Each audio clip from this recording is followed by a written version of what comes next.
Salut tout le monde, bienvenue au thème 23. On va parler des schémas aujourd'hui. En technologie, quand on veut communiquer avec d'autres gens pour leur faire comprendre une idée, on va pas écrire un texte, on va plutôt faire un dessin simplifié. C'est la première étape pour communiquer une idée. Et ça, ce dessin simplifié-là, ça s'appelle un schéma.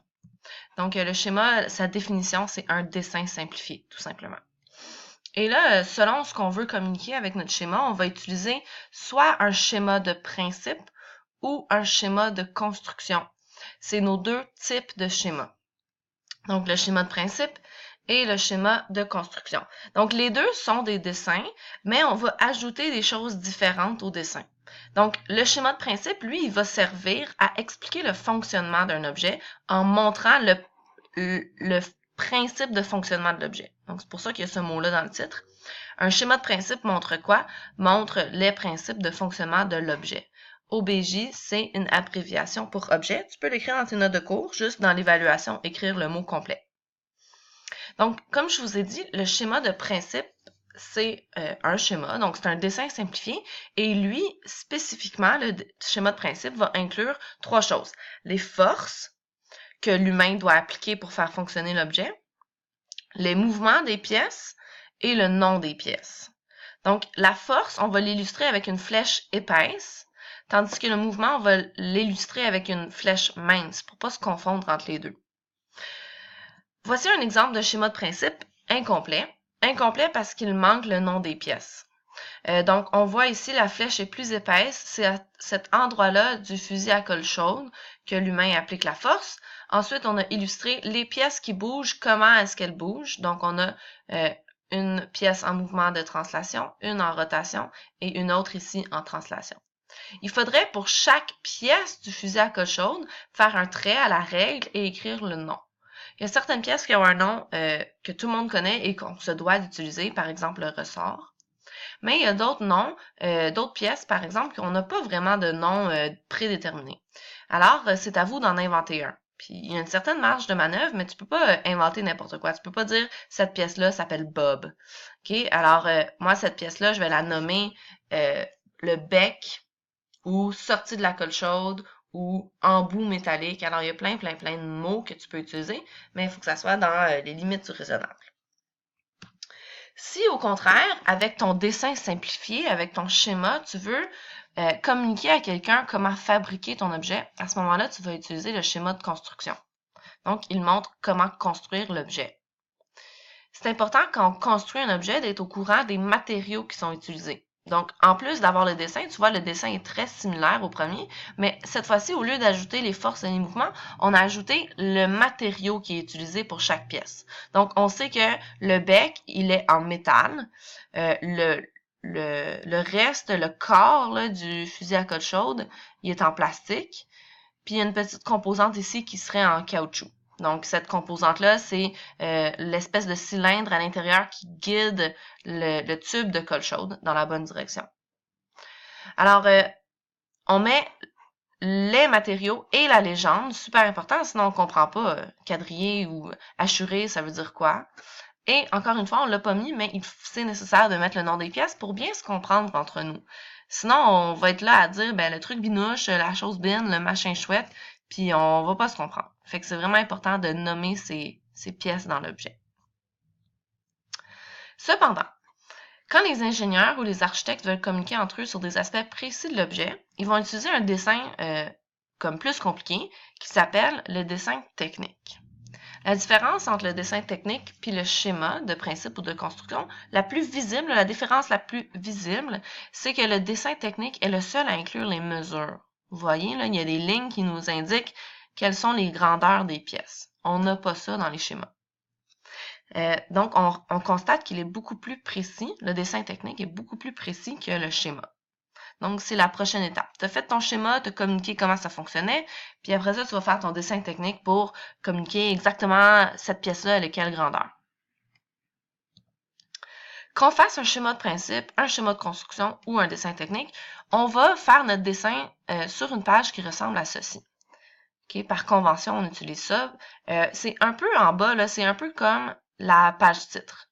Donc, tout ceci, là, on appelle ça la cartouche. C'est là qu'on va retrouver l'information essentielle au dessin, toujours dans le même ordre. Et aussi, on va avoir un espace, un peu comme une marge en écriture de 1 cm de la bordure de la feuille. On ne peut pas dessiner dans le cadre. Donc, ton dessin ne doit même pas toucher la ligne ici, doit se faire à l'intérieur de cet espace-ci. Donc, dessiner par, ça c'est ton nom. La vue que tu dessines, alors c'est pas en 3 dimensions, tu me décides quelle facette de l'objet tu dessines.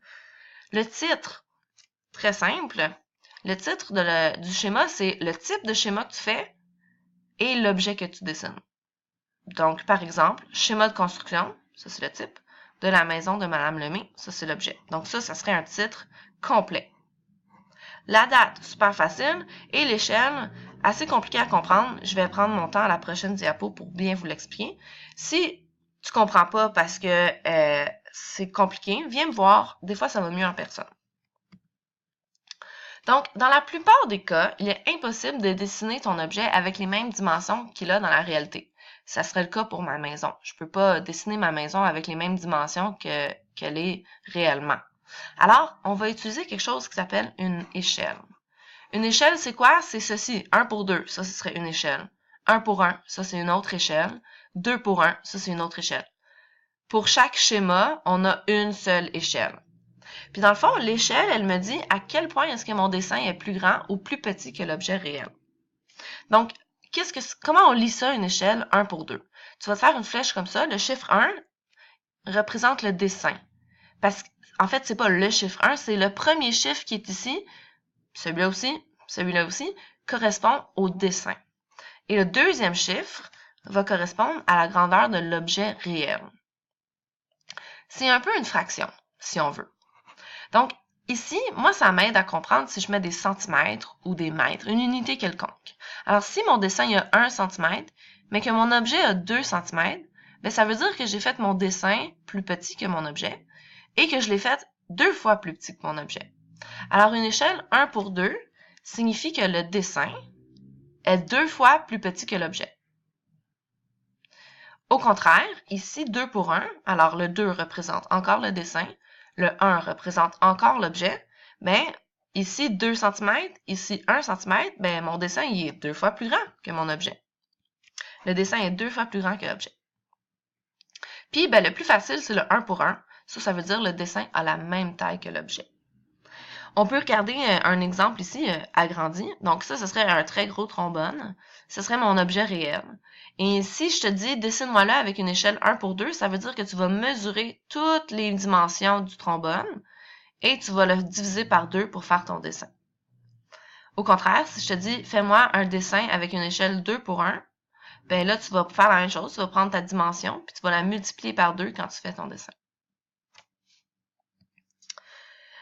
Tout à l'heure, dans la cartouche, on a dit qu'on devait mettre la vue. Il en existe 3 principales. La vue de face, la vue de côté et la vue de dessus de ton objet. Des fois, c'est pas évident. Alors moi, je compare mon objet à l'avion. Si je te dis mets-toi en face de l'avion, ben probablement que tu vas te mettre là. Si je te dis mets-toi à côté de l'avion, tu vas te mettre ici. Puis si je te dis mets-toi par-dessus l'avion, ben ça, c'est pas mal évident. Il y a certains objets qui nécessitent une vue de dessous, de droite et de gauche, et c'est possible. C'est juste que les 3 principales, c'est ces 3-là. Passons maintenant aux exercices. Alors ici, je veux savoir, est-ce que c'est un schéma de principe ou de construction? Fais une pause. Trouve ta réponse. La bonne réponse, c'est un schéma de principe. Pourquoi? Qu'est-ce qui t'a permis d'aller voir ça? Ben, c'est les éléments qu'on a ajoutés. Donc, on voit qu'il y a des flèches de mouvement et des flèches de force. Et ces éléments-là sont seulement présents dans le schéma de principe. 2. Que manque-t-il au schéma de construction? Ici. Encore une fois, fais pause, écris ta réponse. Alors, on a déjà illustré, on a déjà déterminé les matériaux. Donc, il y en a en rouge, il y en a en blanc. Mais on ne sait pas c'est quoi parce qu'ils n'ont pas mis de légende. Donc, ça, c'est le premier élément qui manque. Et le deuxième, c'est le nom des pièces. Donc, on a juste une pièce, on a juste nommé la vis, mais il faudrait nommer toutes les autres pièces avec des traits comme ça. Finalement, la question que je trouve la plus difficile, une échelle 10 pour 1 signifie quoi? Ça signifie que l'image est 10 fois plus grande que l'objet. Je pourrais aussi dire que l'objet est 10 fois plus petit que l'image. Alors, tu dois être capable d'inverser. Ça veut dire la même chose. C'est juste que là, je te parle de l'image, puis dans la deuxième phrase que j'ai dite, je parlais de l'objet. Alors, il faut que tu te sentes très, très, très à l'aise euh, avec le fait de décortiquer qu'est-ce que ça veut dire une échelle. Alors voilà, en classe, il y a une portion pratique où on va faire un schéma de principe d'une épingle à linge. Si tu as manqué ce cours, viens me voir s'il te plaît pour les explications pour le travail pratique sur l'épingle à linge en tant que tel. À bientôt!